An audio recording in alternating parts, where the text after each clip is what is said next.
Bonjour Pénélope. Salut Catherine. T'es pas habituée, hein, ça? D'avoir un pas. Dans le bon, surtout ton siège est un peu plus élevé pour être plus droit. Fait que là, je suis un peu vraiment pas habituée. C'est confortable quand même. Finalement, c'est bien moins pire que je pensais. Tout est bien moins pire que tout le monde pensait avec les échangistes. Pénélope, ça fait 2 mois que tu animes les échangistes qui ont fait couler beaucoup d'encre. Ce changement-là, pour toi, tu en avais besoin. Comment tu te sens maintenant? Tu as l'air d'avoir du fun. Oui, ben, c'est sûr que j'ai du fun.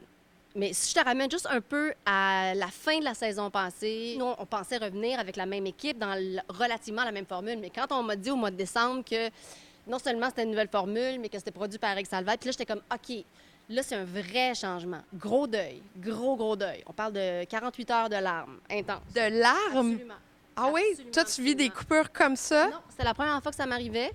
C'était une équipe vraiment exceptionnelle, puis ça a été vraiment de la peine de savoir que j'allais pas les retrouver. Là, le travail, il fallait assembler les morceaux, puis en janvier, février, puis il y a eu des moments où j'avais l'impression que c'était pas pour moi. Il y avait des moments où je le sentais beaucoup. Mais tout le monde, on était un peu toute l'équipe de création, on était dans le même état. Et ça a vraiment commencé à prendre forme, je te dirais peut-être 2 semaines avant la première. Et moi, je me rends compte à quel point je carbure vraiment au défi. Là, je me mets en overdrive. Il y a quelque chose là-dedans que j'aime profondément, même si c'est hyper déstabilisant. Le fait que l'émission ne porte plus ton nom, est-ce que ça t'a allégé? Ce qui était plus dérangeant, c'est les gens qui me parlaient tout le temps du fait que ça portera pas mon nom, ça portera pas mon nom. Comme dans la tête. Pourtant, mon travail est le même. Je veux faire un paquet de projets et mon but, moi, c'est pas d'être front puis d'être la star. Tu sais, moi, je suis une intervieweuse, peut-être à la différence d'un animateur ou d'une animatrice. Moi, mon but, c'est de faire parler les autres. Fait que ça me convient super bien là, dans ce setup-ci.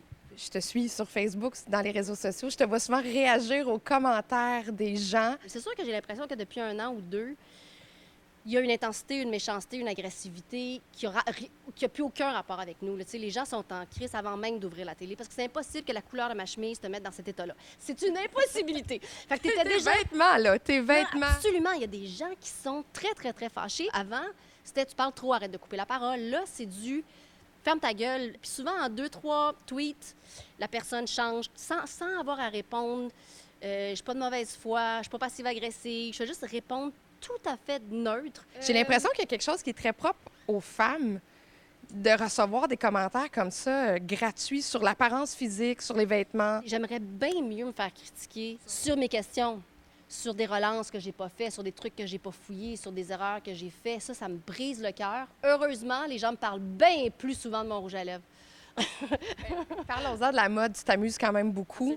Tu travailles avec une styliste, Olivia Leblanc. Oui. Parle-moi un peu là, de ta passion, puis comment tu t'amuses avec tes vêtements. Olivia Leblanc, avec qui je travaille, c'est vraiment la partie créative de ma vie professionnelle. Avec elle, là, des fois, on pousse puis on va de plus en plus loin. J'ai l'impression que c'est un peu ton côté rebelle aussi. Absolument. T'en as un côté rebelle.